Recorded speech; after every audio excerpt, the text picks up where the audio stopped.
Good morning, everyone. I had sort of an interesting experience. I was talking to some colleagues about coming here today, and they were curious to know, what was my big question, and I shared with them, that I struggle a lot with this notion of why they're suffering, and these colleagues all just groaned, and why do you want to talk about that? That's such a trite old question, like, we're so over that, it's very cliched. And this sort of brings forth an interesting struggle in my life in that as scientists, I think sometimes we get a little too big for our britches. We think we've got everything figured out. We think that we can just, solve all the problems in the world really easily. And I think that that's often not the case. And so for me, I don't find this question of why suffering exists to be trite or cliched or any of those things. I mean, to me, it's an incredibly problematic thing that I wrestle with all the time. And when I speak of suffering, I'm not talking about the kind of suffering that goes along with, you're walking barefoot and you get a splinter in your foot and it hurts, or you do something perhaps inappropriate to a friend and there's emotional hurt associated with that. I mean, those things have obvious value in terms of learning and growth in the world.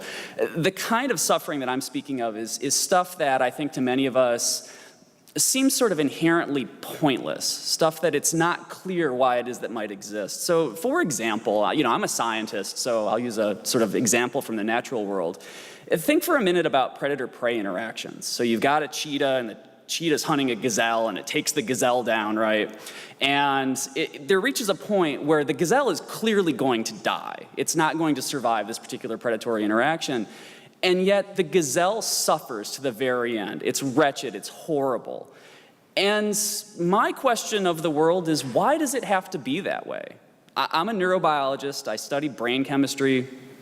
One could very easily imagine a world where there's a point at which where death becomes certain and the gazelle's nervous system is just flooded with pleasurable neurochemicals and the gazelle just slips into bliss and allows the cheetah to have its meal and that's kind of it. But that's not how the world works. We all know that. That's not how the world works. And again, as a scientist, I tend to naturally gravitate to answers to questions that have a strong theoretical basis that in theory might be empirically falsifiable and all these sorts of things.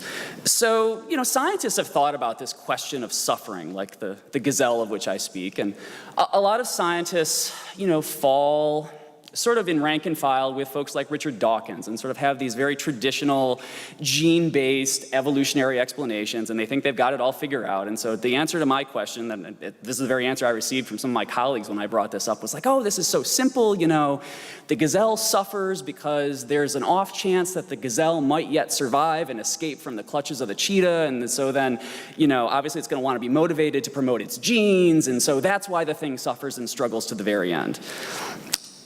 I find that problematic for lots of different reasons. And certainly one is, if you take an individual gene approach to notions of suffering and things like that, and just how the world works, one problem is, and I'm stumbling over my words here a bit this morning, you'll have to pardon me, is that this sort of single gene explanation doesn't account for why it is that a lot of us, feel altruistic senses towards people that are very genetically different than myself. So for example, I feel a deep connection and a deep desire to help the people in Africa who are suffering from Ebola, even though they're quite genetically different than myself, probably. And so there are other scientists like E.O. Wilson, for example, that have taken a more species-centric approach. This is collectively called eusociality. And the idea here is that the gazelle and other individual members of a given species might sort of take one for the team in order so that the entire species might survive. That is to say, individual members of that species might sacrifice themselves so that others are not preyed upon by the cheetah and they can go on and reproduce and carry on the species. Well, to me, if you have that answer, I'm back to the very same question that I started with, which is, well, if this gazelle is doing a really pro-social thing and it's meant to be that way, why does the gazelle have to suffer? Why not just off the gazelle and let it slip into bliss and let the cheetah have its meal and let that be that? And so I don't find science to have any good explanations for me. And personally, I found faith-based and spiritual explanations to be equally problematic. At the risk of saying too much, I will say I was raised Protestant, and the answers that I received from that tradition growing up really took one of four forms, each of which I find to be philosophically problematic. So briefly speaking, it's going to be one of the four things, at least what I heard. The first would be suffering is not random, and that God plays an active role in these things happening. And now, it's not clear why God does this. I mean, maybe it's a punishment for bad behavior. Maybe it's to impart some kind of lesson to people. Perhaps it is to enact some part of a grander master plan that we can't understand. The second explanation that I've received is that suffering is random and preventable, and God could stop these events, but he, she, it chooses not to for some reason that we simply can't understand as humans. The third is that suffering is a completely independent event that happens in the universe, and it can't be stopped, and that God has no agency over these sorts of things and cannot actively intervene in individual affairs. And the fourth would be that suffering is some kind of interplay between God and some sort of evil force, I mean, perhaps Satan or something like that. And it's unclear why it is the case that some people are spared or subjected to suffering, whereas others are not. Now, as I said, I find each of these answers philosophically problematic for reasons that maybe we can talk about after I'm done here, but I can't really go into them right now because it's a complicated thing. So for me, I think that we probably can't, as humans, come to a singular unified answer as to why this sort of suffering exists. And I'm not sure why that is. It appears to be outside of our grasp for some epistemological reason, and I don't know why that might be the case.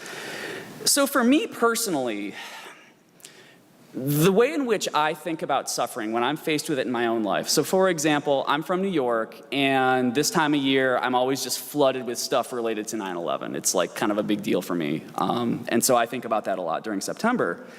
And the way that I think about suffering within those contexts is really that the power and responsibility to reduce suffering when possible really lies with all of us as humans, and not with some sort of agent that exists out in the world. Call it God, call it whatever you like.